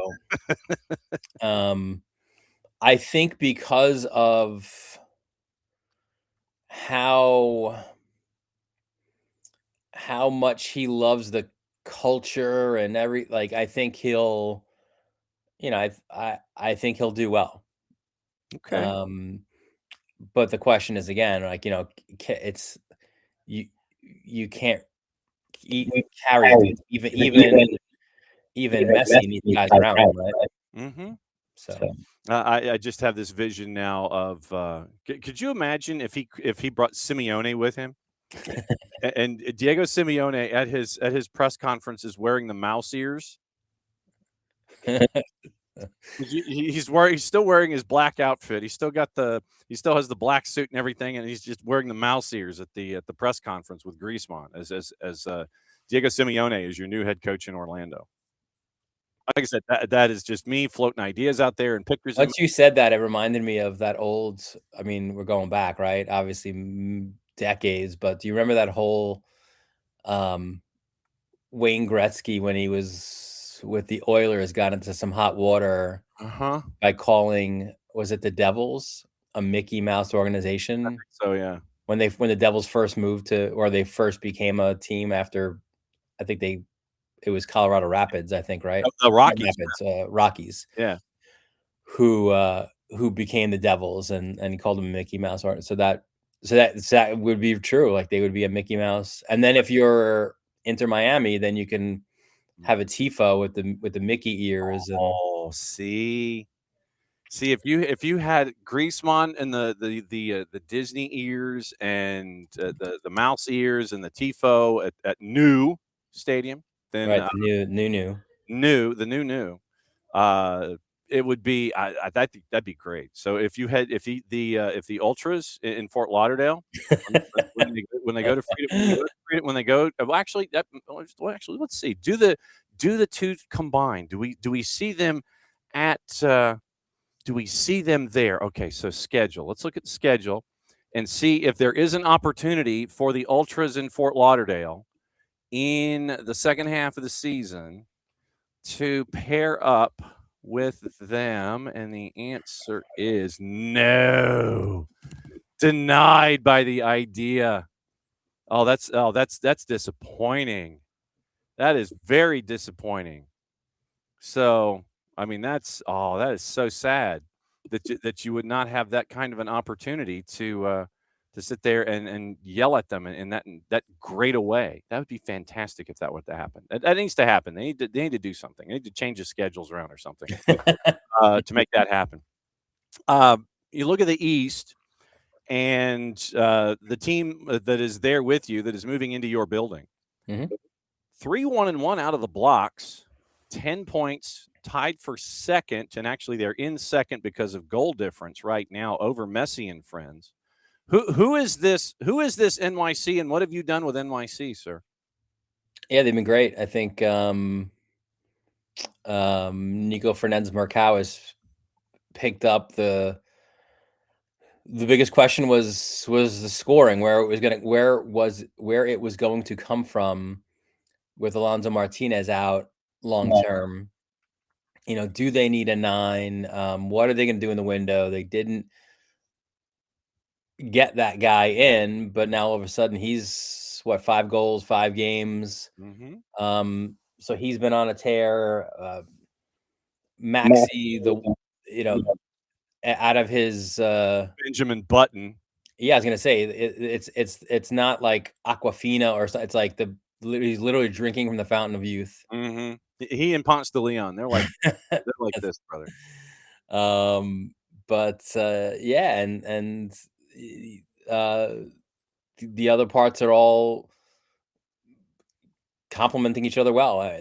They're they're playing really well. If remember too, they were playing well kind of in the second half of the season into the playoffs. Obviously, they make the Eastern Conference final, losing to Messi in Miami. So I don't think it should necessarily be a big surprise. But yes, when Martinez, the way that he was scoring, and he was probably the most low key goal scorer or guy who scored a bunch of goals last year. That just people weren't talking about. It was Surge, it was Messi, it was Boanga, and he wasn't in that conversation. But he did put up huge numbers, and then now with him out, you're like, they're gonna struggle. But to their credit and to Pascal Jansen's, like, they haven't. So they've played well. That was a good game against Miami. That was fun. And for the second match in a row, you had a keeper allegedly touch the ball outside the 14. You had Messi winning the crossbar challenge. And then ultimately getting his 901st goal. So, question from Dell in Charleston: what European player would you like to come play for NYCFC this summer? I don't know if it's going to happen this summer. I think it happens with the opening of the stadium. So, like, if you're talking big name, and I don't know, do you play right along with City Football Group? Is it someone from Manchester City? I mean, yeah. You got to look at and see who else has contracts that might be. Maybe you bring Tati Castellanos back. I don't know. Dell is wondering if you bring over Bernardo Silva. Get him over here. Get him on a free before it's all done. Jump the line and keep him in the family. No, it's not a bad shout. I think that's a possibility. I think also, you want to, I think, if you can, make a big South American players splurge, considering, where the stadium is. And I've told you this by living, a few train stops away from the stadium. I just know the area. It's so heavily Colombian and Argentine and Uruguayan and Peruvian, like, so you go that route too, and you're gonna, you'll pack that place every night. Two other teams at the bottom of the table. We mentioned the purple team. They've only won once in 5. Same for Montreal. Below them, and also haven't played a home game yet, right? Yeah, and actually, and Montreal, I think, gets a home game in like 2029 at this point. In June. Yes, and so there are teams below them, but there are teams below Montreal and Orlando. Columbus and Philly have yet to win. They are combined 0-8-2. They have scored 8 goals and given up 17. When you see Columbus and Philly, what is going on in your brain? If you're Columbus, you're like, was there something in that Nancy contract that does allow him to come back, like an escape clause, or how the mighty have fallen is the first thought, right? Like, and it's funny because that was a manager, right, who leaves. Mm-hmm. But you would think, like, the pieces are all there, like, just don't mess this up, right? Like, it's like everything is in place. It's like a flipped house you just moved into. Like, look, we're good. You don't have to change anything. Like, you have all new appliances. We're fine. Just follow the same protocol. Mm-hmm. And in Philly, we've said this on a few occasions. I guess when you do get rid of your best players, you're going to take a hit. And even if that hit didn't happen last year, like, they kind of, they lost key players last year, and then everyone's like, that's going to be tough, and then they win the Shield. So now they're like, let's do that again. And, you can't go through a couple of windows losing your best players and really not replacing them. So I think that's what they're dealing with right now too. But I think if you were to ask me of the two, I think I'm more surprised with Columbus because it felt like, almost like the recipe was there. Just follow this recipe, a pinch of salt and a tablespoon of Arvston and baking powder, not soda. Yeah. You'll 350 for 30 minutes and you're good. Like, so I'm more surprised by Columbus's struggles than I am Philly. Yeah, and you mentioned obviously the struggles. I mean, and we had the same thing happen with Bradley Carnell after the first year in St. Louis. St. Louis, gangbusters, they do great during the regular season because you're only playing them once at a time, top seed. Then you're in a series, you get found out, and then you're exposed for what you were tactically and physically. And then you come back early season 2, and it goes off the rails in season 2, and he doesn't last. And Lutz Pfannenstiel moves him along. Then he moves over here to Philly. Philly in year number 1, you're there and you're doing your thing. He's Jim Curtin adjacent when it comes to philosophy. And now here in season number 2, yes, you've lost your 2 big center backs, and you have the younger dudes that are trying to kind of learn on the fly. You lose Ty Baribo, and you're trying to have, I guess, what, Milanowski is your pseudo replacement there, your hashtag Baribo replacement, and it's, is it Carnell and philosophy? Is it trying to get the young guys there? I'm leaning toward, at least in the interim, the younger guys and the newer guys for the ones that you've lost, because you lost some big names in Philly. Oh, 100%. Yeah, and then like making things worse then is Quinn Sullivan being out with an injury, and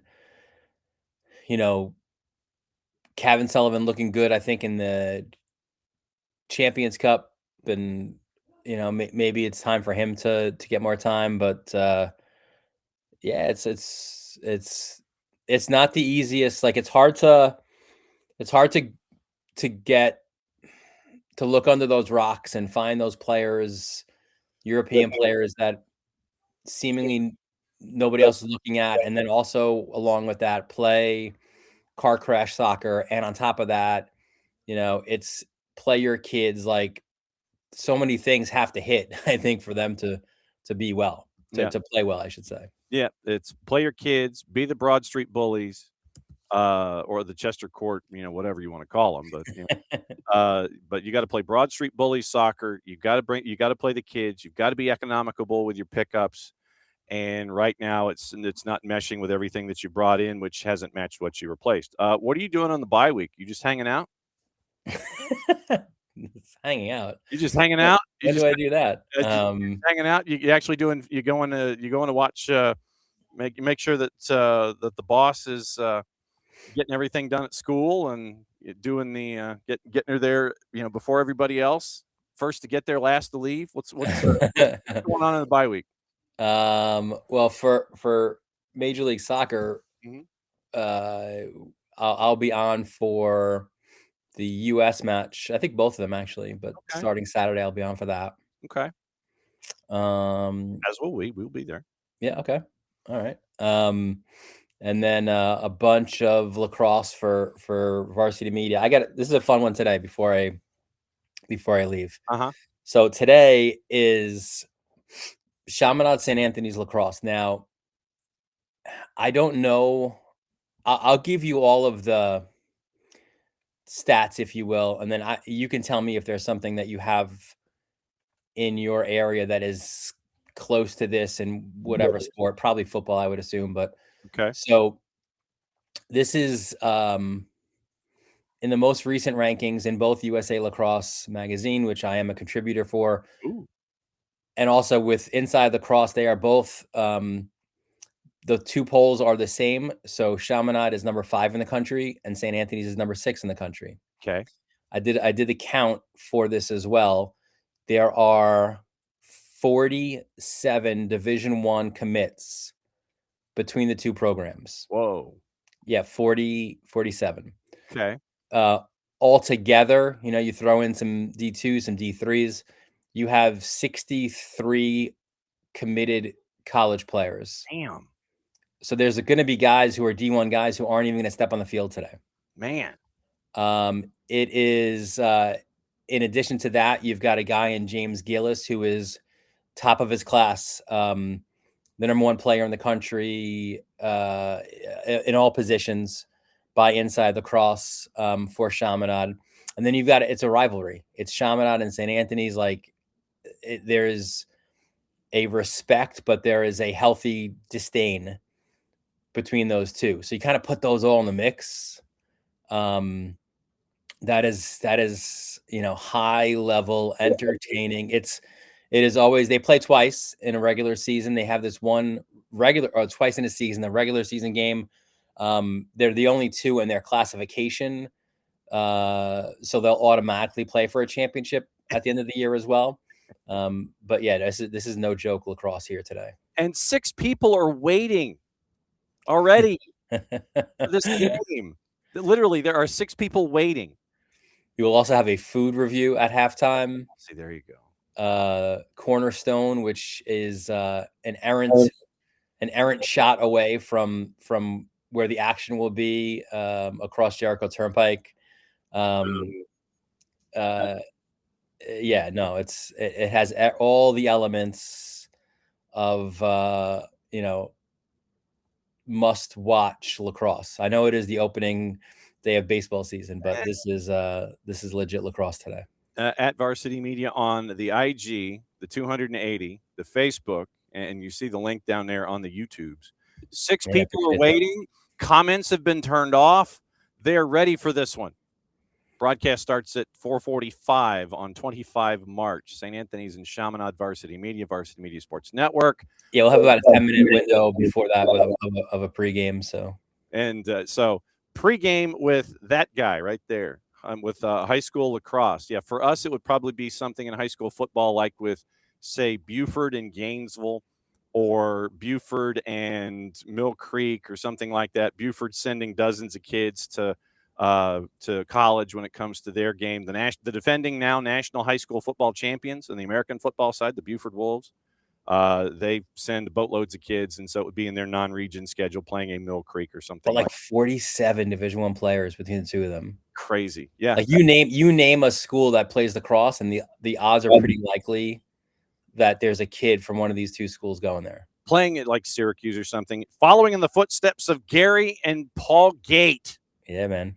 That's how it is. As always, my friend, great to see you. Varsity Media this afternoon for high school lacrosse, where it's a knockdown, drag out, people are waiting, comments are turned off thing on the YouTubes.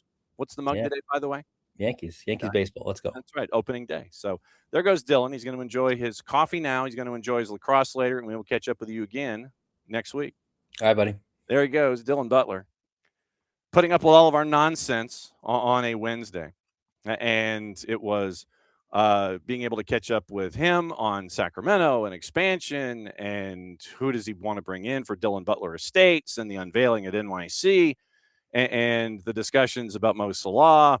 Is it Saudi Arabia and $150 trillion there? Is it San Diego? Is it wherever? And so that's the next bit. So since we mentioned Mo Salah, when that news broke yesterday,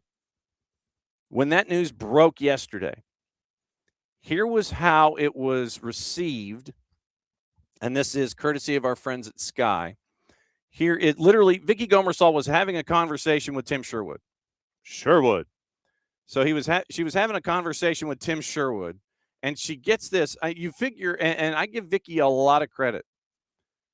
Vicky gets this note in her ear, and this is further down the conversation, but initially she gets that note in her ear, breaking news, Mo Salah. And so she's having to navigate that while she had a live interview going on with Tim Sherwood, and she had Ashley Williams with her in studio. This is a little further down than the moment that it broke, and then you get Tim Sherwood's initial thoughts. But here is Ashley Williams being asked about Mo Salah and Tim Sherwood being asked about Mo Salah. Vicky Gomersall is the anchor here from Sky. Here's how it kind of broke yesterday on live TV. Yeah, I think it's a shock that it's now. At the end of the season, like Tim said, he hasn't looked happy all season. It's not been the Mo Salah that we've been accustomed to seeing all the time. He looks like he's struggled to fit in with the team, but everyone at Liverpool's had a bit of a struggle this season. So, like Tim said, I'm not really surprised that he's leaving, but I'm surprised that it's just come through now whilst we're on air and not at the end of the season. But he hasn't looked right all season in my eyes. Yeah, I mean, Salah's expressed he wishes to make this announcement to the supporters at the earliest possible opportunity to provide transparency about his future due to his respect and gratitude for them. Because of what happened before, and there was lots of question marks whether he was even going to stay there last season, perhaps that's why he's trying to make it very clear right now. No, that's fair play. I think that well done, because he's put it out there. He doesn't want all those question marks to affect maybe their challenge for Champions League football in the run-in. So he's probably let everyone know, look, this is what's happening, and now it gives him a chance to take in the last few games for a club that means so much to him, and the fans to show him what is meant to them. So that's fair enough. I think that he just no messing about, make the announcement with a few games left to go, so that it clears up any questions now. Yeah, it's interesting. Tim, I want to bring you back in because as Ashley's making a really good point there, it's interesting that this news comes right now. What do you feel this will do to Liverpool right now? Because obviously they are still fighting on fronts. They've got the FA Cup to contend with. They're still trying to get into the top 4 or 5 in order to maintain and make Champions League football for next season. Will this galvanise them or perhaps not? Could it be a distraction? I think it'll galvanise them. I think it will. I think they need something. I'm sure he would love to leave with a trophy. They're still capable of doing that. I believe the best Liverpool side is capable of winning the Champions League. Wouldn't it be great if Mo Salah was be able to win that and leave them with that and a couple of Premier League titles as well? So they're not going to win the league. They certainly, minimum requirement is to qualify for the Champions League next year. And I think with this news now, they'll want to give him a fantastic send-off between now and the end of the season. And I'm sure they'll utilise him on the pitch because he's still good enough.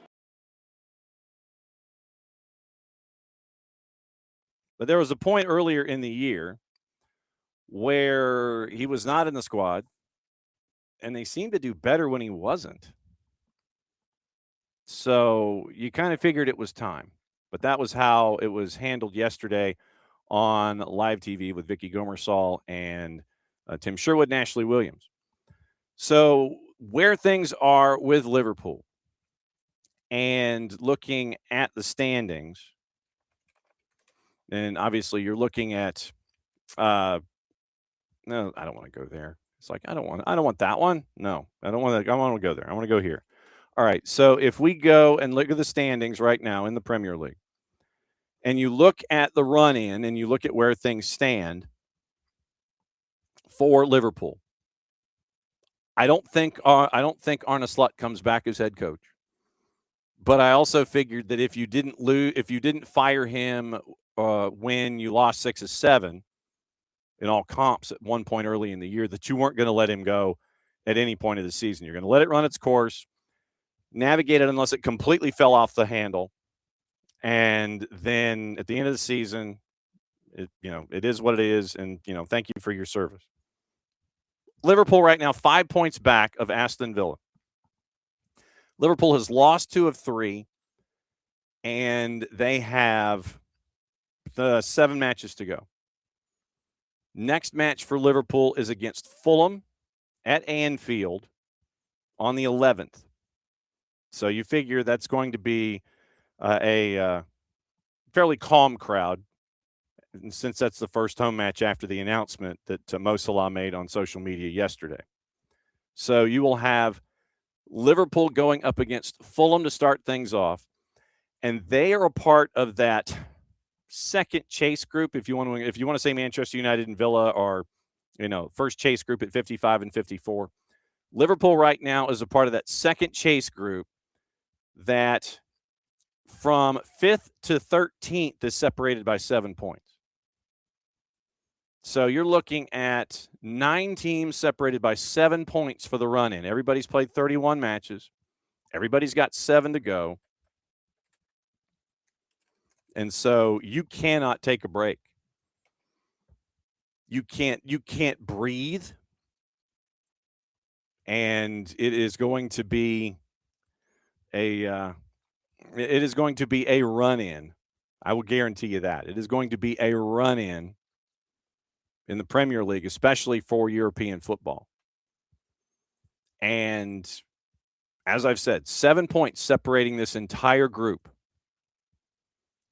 Liverpool, Chelsea's at 48. Chelsea's lost 3 of 4, by the way. Brentford's unbeaten in 4, but they've drawn 3 of those. They're at 46, ahead of Everton on goal difference at 46, and 2 goals separating those two. Everton's won 3 of 4. Fulham has hit each column once in their last 3. They're at 44 points in 9th. Brighton has won 4 of 5. They're at 43, ahead of Sunderland on goal difference, who's won 2 of 3. Newcastle had a 2-game win streak. Snap last time out. Bournemouth has drawn 5 in a row. 15 draws for Bournemouth, by the way, in 31 matches this year. So you look at the run-in for Liverpool. So match week 32 is, once again, we mentioned Liverpool at home to Fulham. Match week 33, Liverpool at Everton, Merseyside derby. Match week 34, they host Crystal Palace. Match week 35, at Manchester United, May the 2nd. Match week 36, hosting Chelsea. Match week 37, at Aston Villa. Match week 38, home to Brentford. So it ain't easy. The run-in ain't easy. So that's what you're looking at when they come back from match week 31. Friday, April the 10th is when that run-in starts. Half of them should be manageable, half of them not. But once again, 9 teams, 7 points in that run-in for Mo Salah on his way out the door wherever he is going in 2026, 27, and beyond. Right now, they are in the Europa League spot in 5th. After everything that they've gone through this year, the start that they had, now they're at 49 points, 5 points back of Villa, and they're at the lead of that pack that is chasing with 7 to go.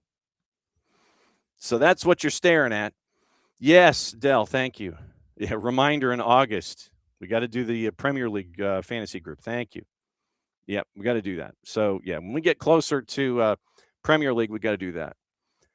I didn't get into MLS fantasy this year. I just didn't. It just seemed like there was a lot there. Didn't get into it. So that was Mo Salah. Now he's heading out the door, and we'll keep an eye on that as we go. Also, today, what to watch, where to watch it, how to watch it, brought to us by our friends at Fanatis, fntz.co/soccer down here. That link is important. Helps them, helps us, and helps you. Adding more matches to everything you're already watching with Fanatis, you get all the be-ins. And I mean all the be-ins, which means you get French League, you get Turkish League, you get Polish League, which is still crazy. By the way, so now that I'm fascinated, hang on just a second. Since we're here in the break, well, it's not going to tell you. Boo. Okay, since there's nothing going on. Anyway, the Polish League in and of itself, I'm going to have to look this up. Polish Ekstraklasa. Am I anywhere close? No, I am nowhere close to spelling Ekstraklasa. So Polish. So I'm gonna have to go Polish soccer leagues. All right. So I'm gonna just how crazy this first the Ekstraklasa, just how crazy it is. Top to bottom, you've gotten finally some distance. You finally have had things kind of level out a little bit. 26 matches played in a 34-match season from championship to safety, it's 14 points. Championship to winning a title to being relegated, 14 points. Legia Warsaw is finally out of the relegation zone on goal difference only. Widzew Łódź, however, is not. And it looks like LKS Niczyza, they've kind of fallen off the edge, and so they probably are going to get relegated to the second division. But next to last, which means you're relegated to the top of the table, 15 points. It was a lot less at one point. It was 9 and 10, but it's now 15 between Lech Poznan and Widzew Łódź. But anyway, so you get the Polish League, you get the French League, you get the Turkish League, you get all of AFCON, you get all of the AFC Champions League, everything from the African continent's there. Middle East is there. Also, you get a lot of the divisions, the A division, the B division in South America for a lot of the countries, Paraguay, Uruguay. You get the LPF out of Argentina. You get Copa Libertadores. If you've missed it, Howard Hamilton over at the Sacramento Copa Libertadores show goes over all the groups for you as we get into group play and what he thinks about all 8 groups. So it's 32 left, and they're chasing after Libertadores. So you can listen to that. You can watch that on Fanatis. You get Liga 1 Max Pro out of Peru. You get CDO. You get TIC out of Argentina. You get Tigo Sports you're tied into. You're tied into the Copa Argentina that is airing on TIC. So a lot of stuff in South America. A and B divisions. You can get that at Fanatis at fntz.co/soccer down here. Now, what's going on today, you ask? That's kind of why we did it this way. 2 to NA's got the USL Championship at 7, Lexington and Brooklyn. Golasso has the Sunshine Derby, Sporting Jacks and the Miami FC on Golasso at 7:30. ESPN Plus has Lexington and Brooklyn. Greenville and the New York Cosmos at 7 o'clock. Looks like the new Greenville Stadium might be up and running early June. Keep you posted. Paramount Plus also has access to Jackson, Miami. CBS Sports Network has the UEFA Champions League, Real Madrid, Barcelona, Manchester United, Bayern Munich at 4. It is also the NWSL. That is San Diego and Portland. That is tonight at 10 o'clock. And looking at what you're staring at, it is they are rerunning. Now, is it? Well, hang on. Is it what I think it is, or what? Hang on. Let me see what's going on. It is. It's Women's Champions League. 1:45. It is Real Madrid and Barcelona. So El Clasico in the Champions League. Barcelona heavy favorite at a -400. Real Madrid Feminine is a +725. Draws a +600. Manchester United women +210 at home to Bayern Munich's female women's team, and they are at a +100. Your draws at a +270. So that's what you're looking at with those 4 in the playoffs in the Champions League. So that is 1:45 and 4 o'clock today. ESPN Deportes simulcasting. Fox Deportes, Liga MX, Tigres and Club America at 9 o'clock. Very early this morning, ESPN Plus had the A-League. Fox ONE has Tigres and Club America at 9. NWSL Plus has Seattle and the Kansas City Current at 9 o'clock. We'll hear from Chris Armas in a second. Paramount Plus, once again, UEFA Women's Champions League at 1:45. And then at Victory Plus, which I've got to figure out, NWSL, 3 matches available. Gotham and Denver. We'll hear from Juan Carlos Almaros in a bit. Washington and Utah at 7 o'clock. Chicago and Orlando is at 8. And that gets you into the day as it is. So because of that, once again, we mentioned that the NWSL, they are midweek. They are midweek weekend. And they have 5 matches going on today. 7 o'clock, it is Gotham and Denver Summit. Denver Summit making their way to the East Coast. Gotham favored at a -294. Denver on the road a +600. Draw is a +350. Here is head coach Juan Carlos Almaros as they were getting ready for this matchup. Once again, midweek weekend. Here he is discussing a couple of topics, including rotation as Gotham gets ready for Denver Summit.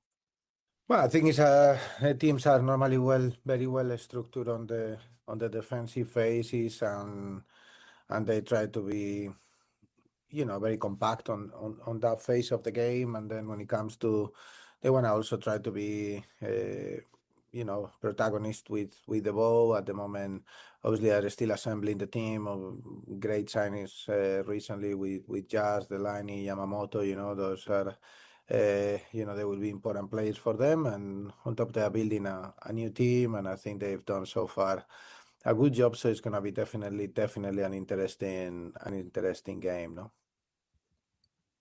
Juan Carlos Amaros, the head All coach, right, we'll hand off to Melanie. with a second follow-up question Hey, here. Coach. Melanie from The Athletic. Thank you for taking the time. Always. Of course. Obviously, this week you have, a lot of back-to-back games, and then looking ahead to Orlando, Kansas City, some pretty big opponents. So I'm curious if you're going to be relying, or if you can share more about the rotation and how important that will be, especially when you think about, managing minutes and making sure the players are, in top shape for these performances. Yeah, well, it's still very early for us, no? Like, unfortunately, with the FIFA competition, we also had another break that kind of break through our preseason, and we didn't really have a lot of times with the whole team. We only had the week of preparing the Boston game. Obviously, we've seen we have a couple of little injuries, and some players are still coming back from periods of absence like Esther, or injuries like Jordan, or we are still trying to manage everything, because always our priority is that our players' health. And at this point, yeah, I think that for me it's not about rotating; it's about the importance of the roster. I think the amount of games that we have compared to some of our opponents, which this year could go from a range of 9 to 12 more games, but we have the same number of players in the roster. It just it literally is impossible not to have 26 players ready. We have to have everyone ready to step up there, and that's who we are, and that's what we do, no? Juan Carlos Amaros getting ready for his matchup, hosting Denver tonight. Washington at a minus 192, also at 7 o'clock, hosting Utah Royals at a plus 375. And the Washington Spirit still looking for their first win here in 2026. Opened the season with a loss to Portland, came back 2 goals down to draw Racing Louisville back on Friday at 2-2. And Adrian Gonzalez, the Spirit manager, said, we're believing in what we're doing, the process. When we win, we don't get too crazy. And when we lose, the same. Spirit will benefit from a mostly healthy lineup. Trinity Rodman cleared after the concussion scare from last week. Andy Sullivan back from maternity leave. Utah will not have Mandy McGlynn in net, out with a hand injury. Tatum Milazzo is serving a red card suspension. Jimmy Conrad says that, quote, the expectation should be with everyone coming in that they can pick up their role. So Washington and Utah on Victory Plus. We mentioned what's going on with Denver. Denver out of the block, still looking for their first win, and had a loss and a draw in their first 2, managing to avoid shutouts behind German international Melissa Kistler's 2 goals on the year. Team was dealt a blow when Jasmine Akey suffered a season-ending ACL tear this week, and Nick Cushing was asked about that. Be with her every step of the way throughout this recovery. Denver likely shifting focus to now Yasmin Ryan and Delaney Sheehan, as you heard Juan Carlos Amaros mention. Ryan got her first start for the Summit last week. Gotham will miss Jaden Shaw with a hamstring, and they'll have Tierna Davidson returning from injury. And so that one is also at 7 o'clock on Victory Plus. Now, Chicago and Orlando, that one is at 8 o'clock in Chicago. Chicago is an underdog at a plus 290, and Orlando is a minus 137. Seattle and Kansas City, that one is at 9 o'clock. Seattle a plus 260 at home. Kansas City is a minus 111 on the road, and the draw is a plus 210. You will hear some familiar voices on that one. It's going to be Jen Hildreth on the call for that one on the 4-letter with Ricky Lopez Espin. And here are Chris Armas and Ali Sentner as they were getting ready for the matchup, as they talk about what happened on the weekend and the quick turn. Yeah, it was a tough conditions in that one in Chicago. Tough for both teams, but despite that, we thought we created a lot of chances and moments in the game. And if we're talking about slowing down in those transition moments, we maybe it's 3 or 4 goals next time. We we take a lot from the game. We take a lot to learn always. We looked, even in a few of the chances we give up, can we be even sharper? But it was only a few moments that we even conceded. So we left there thinking, it's going to be a quick turnaround. But if we can play in a lot of games, even on the road, where we can create a bunch of moments and not concede a bunch of moments, that oftentimes we can get points from that. So, yeah, we look ahead now quickly, a quick turnaround. This Sunday, Wednesday, Saturday, it's not ideal. We all know that, which means there'll be some rotation in the squad, just about keeping people healthy. And quite honestly, for us to play with the intensity that we want to, we have to have fresh legs. So, yeah, quick turnaround. We're excited to go again against a really good team in Seattle and to test ourselves. But we're going to step on the pitch to win the game and give everything. Yeah, I think it's a fun challenge for us to start off the season. I mean, both teams are playing a midweek match, so it's the same thing for both teams, and I think it's nice. We obviously didn't get the result we wanted last game, so to have a quick turnaround to change that and improve on what we think we lacked last game is great for this midweek match. So I think we're really excited. I think we'll be able to change a lot, and I think we'll be able to really put our foot on the gas midweek and then finish it off strong on the weekend. Chris Armas and Ali Sent are getting ready for their matchup. It's NWSL Plus that has Ricky Lopez-Espin and Jen Hildreth, who should be joining us next week to discuss everything that she's seen so far. It's World Feed, Marion Crowder, Bill Hamid, Jen Hildreth, Ricky Lopez-Espin on NWSL Plus. And if you're in Kansas City, you can watch it on Kansas City 38, Jordan Angeli, Jillian Carol Latrenko, and the pregame starting at 7:30 Central, 8:30 Eastern. And you can actually listen to the game, 90.9 The Bridge, Dave Borchert and Jake Yadrich. That's also going to be available on the app as well. So it's at One Spokane in Spokane, as once again Lumen is getting ready for the cup the world is chasing after. They're putting in grass. So they're playing in Spokane. It will be an interesting environment for both of these teams, but more specifically for Seattle, trying to get adjusted to life in Spokane for this matchup with the Kansas City Current coming up tonight. And then the late game in the NWSL is at 10 o'clock. San Diego hosting Portland at a -115. Portland is a +250, and your draw is a +229. Now, gossip, rumor, and innuendo, what to watch. And we already got into what to watch, where to watch it, and how to watch it. So it is looking at, if I hit the right one, let's see. It looks like Al Ittihad might be eyeing Casemiro, and we'll keep an eye on how things might be in the offseason for anybody chasing after anyone and everyone. So 4 clubs apparently are chasing after Archie Gray. Manchester United is one of them, according to Team Talk. Borussia Dortmund, Chelsea, Villa also interested. All 4 are expected to attempt to move. If the Spurs are relegated, deal could be completed for around $50 million is the thought. United have added Fulham's Jedi Robinson to their short list of options for the position, according to Football Insider, consistently linked with a move to Liverpool. United also looking to sign a left back to provide competition for Luke Shaw and Patrick Dorgu. Chiro Malacia is expected to leave on Tuesday. The club was linked to Alphonso Davies. Atletico de Madrid striker Julian Alvarez is Barcelona's priority, trying to sign a number 9 in the summer, according to Mundo Deportivo. Atleti could look to replace him with Strasbourg's Joaquin Panichelli. Mundo Deportivo also stating that alternatives to Alvarez, Galatasaray's Victor Osimhen, Juve's Dusan Vlahovic, they are not interested in Benjamin Sesko or Rafa Leao. Barcelona have informed Internazionale that they will start negotiations to sign Bastoni, as reported by Sport. Talks beginning after the international break, looking to offer a set fee plus an option to include a player in the deal. Inter wanting a total package of around €60 million. Inter reported to be interested in including Gerard Martin. Catalan side doesn't want it, the 24-year-old to leave, intend to offer other players instead. Barcelona also considering an attack shakeup, which would include listening to offers for Ferran Torres. Real Madrid concerned that Caroline Veer and Naomi Feller will not renew their contracts on the women's side, could leave on freeze in the summer. Real Madrid keen to sign Chelsea's Colombian striker Mayra Ramirez. Other talk. Talk Sport, City and United are expected to go head-to-head on Sandro Tonali, but he wants to return to Serie A. City and United won't face competition from Bayern Munich for Elliot Anderson. That's from Christian Falk. Newcastle, no intention of letting Lewis Hall leave despite interest from Arsenal, Liverpool, and Manchester United. Liverpool, Dortmund, Liverpool, Newcastle among the clubs monitoring Josh Achiampong from Chelsea.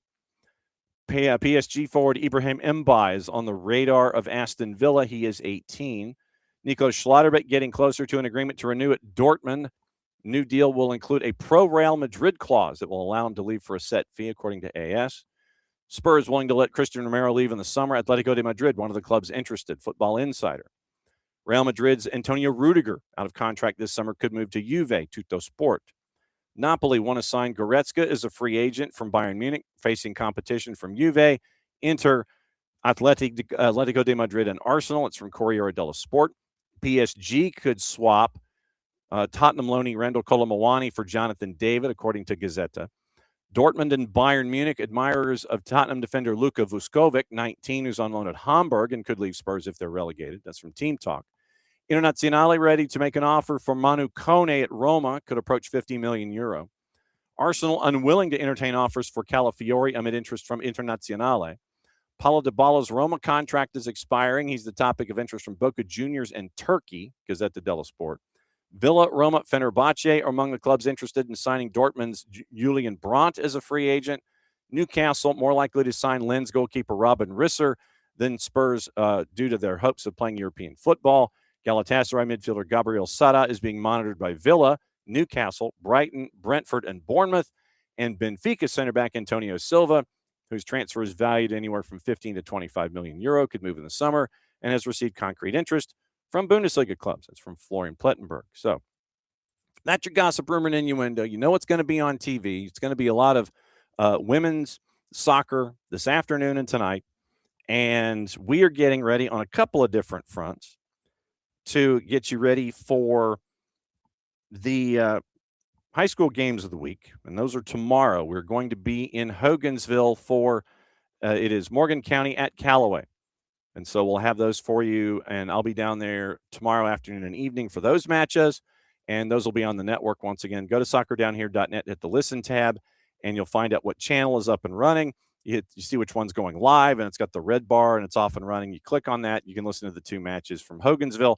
That is tomorrow. Once again, reminder, we'll be at the Brew House on Friday. We'll be at the Brew House on Monday to kind of get you ready for the two matches with the men's national team. And I'm trying to see if there's anything else that we've got going on. Tomorrow's the Power Hour with Nino and Nico. That's at 10 and 10:30. We'll go through what happened today, get you ready for what's going on tomorrow.